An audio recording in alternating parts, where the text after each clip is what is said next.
Hello there, welcome to this podcast from Surviving Betrayal. In this chapter, I want to talk to you about the depth of the betrayal. When you first found out that someone's betrayed you, that's what you found out. So that's the actual act of betrayal that you're dealing with. And even though you'll be in shock and numb and angry and hurt and all the other emotions that come up, you will only think you're dealing with that.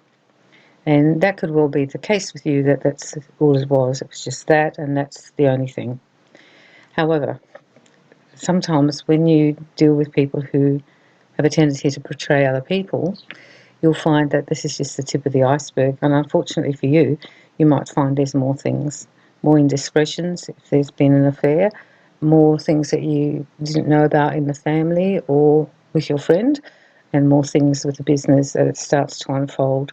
So now you have multiple betrayals in different variants of how they have betrayed you, and you need to deal with not just the major one that's just come up, but now all these extra ones.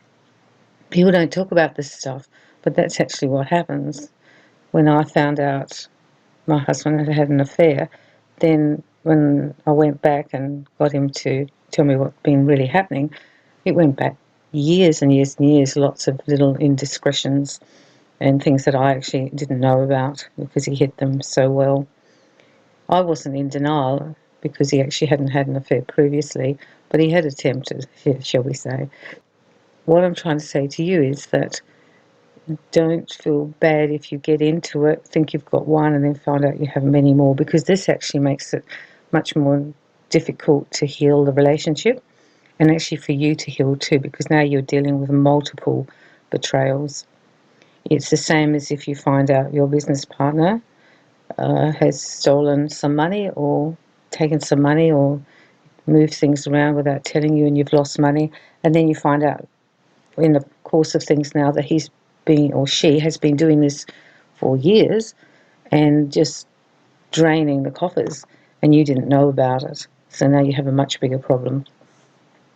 I don't think it's easy to forgive betrayal. I really don't. It sounds great in the books when they write all that stuff and you light a candle and you say your mantra and it's all done. But in reality, it doesn't really work like that. So once you've dealt with the first one, then you might need to deal with all these other ones, and they could be major or minor. Sometimes the one you've just found out about is just the little one, and then you find out like lots more. It's going to be a process. It's going to be maybe a long process. You're going to have to somehow cope with it. And the way to do it is not to make any major decisions. You don't have to make any major decisions right now. You're in a complete mess. So you just need to start dealing with it, find out what happened, and you will react to it, and then decide what you want to do. Unfortunately, when people do multiple things, it says more about their ongoing personality, and that perhaps you are now in a relationship with a compulsive liar because, of course, they've lied and withheld information from you and didn't tell you really what was going on. They just had their own little secret world, their secret life.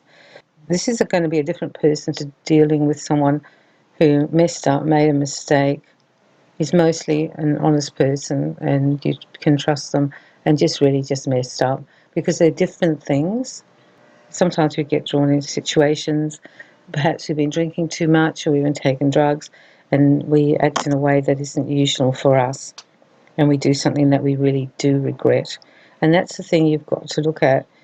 Is your person that you're dealing with really regretful, or are they just wanting you back and like it was before and get over it? And I don't know why you still want to keep talking about this.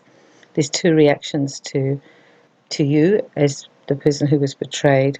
And I want you to look at that too, because the person who reacts with true remorse and wanting to fix things up and taking full responsibility for what they did and doing anything to make it work, there is possibility, because we all make mistakes.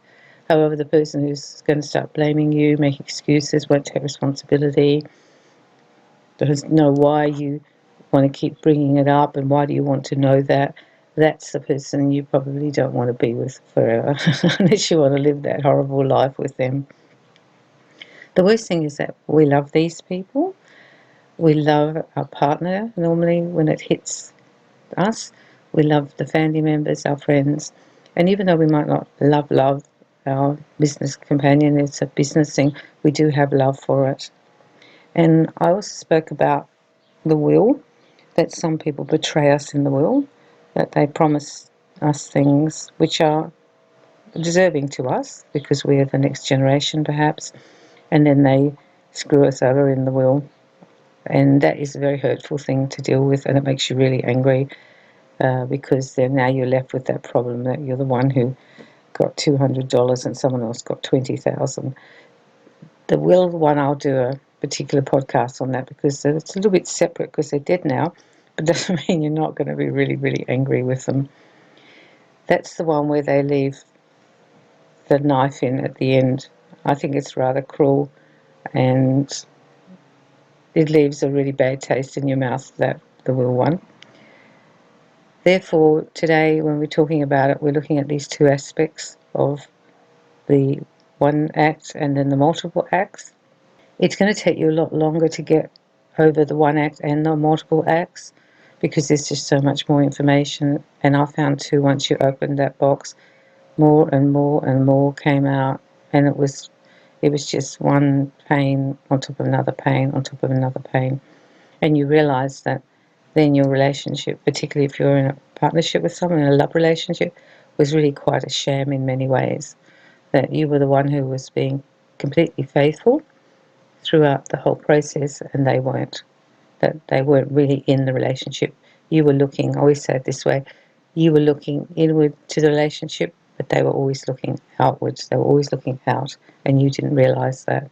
So then that changes the whole basis and foundation of what you thought you were in.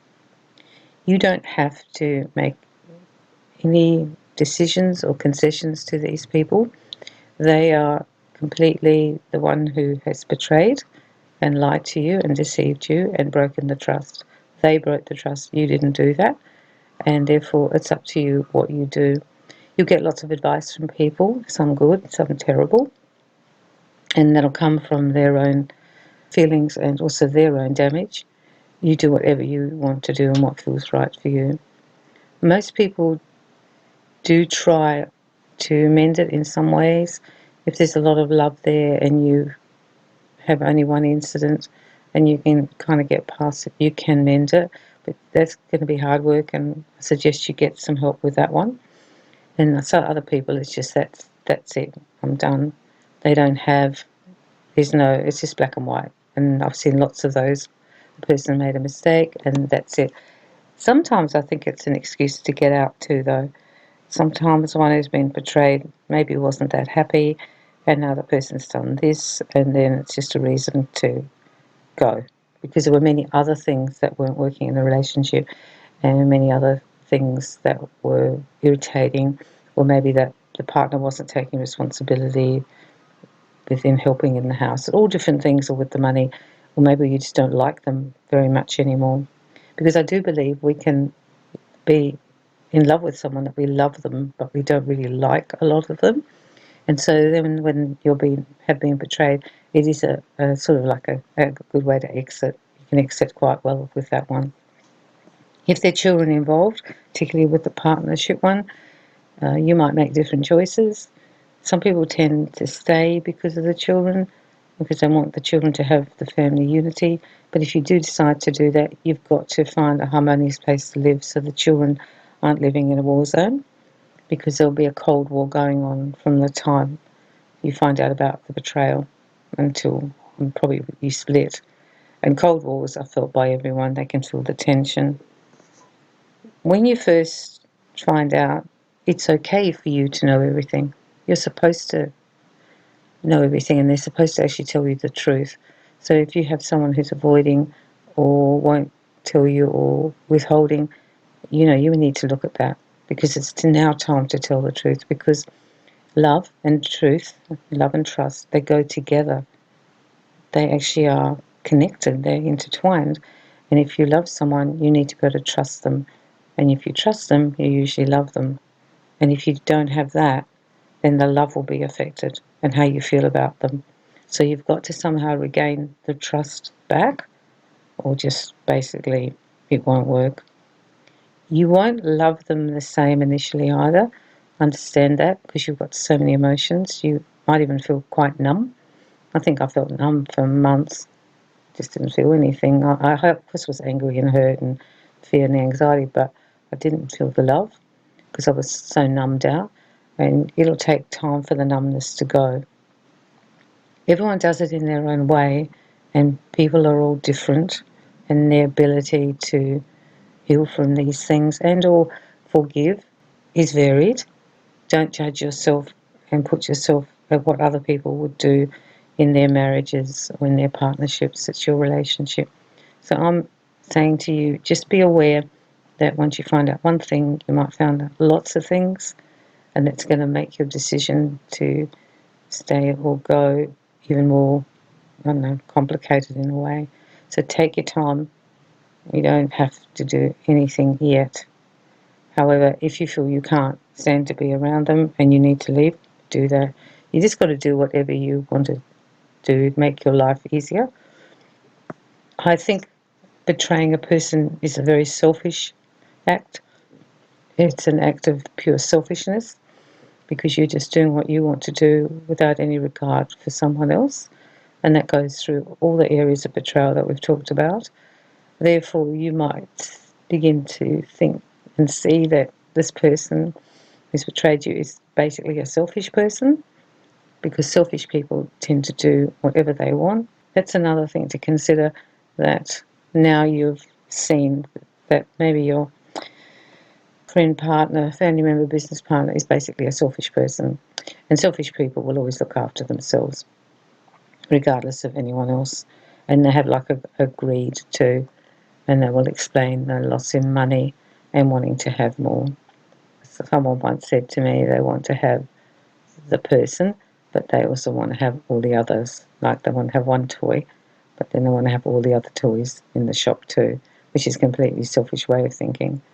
Take your time, have a think about it, and dig a bit deeper if you need to. If you feel there's more going on or has been going on and you're not being told all the truth, your intuition is probably right.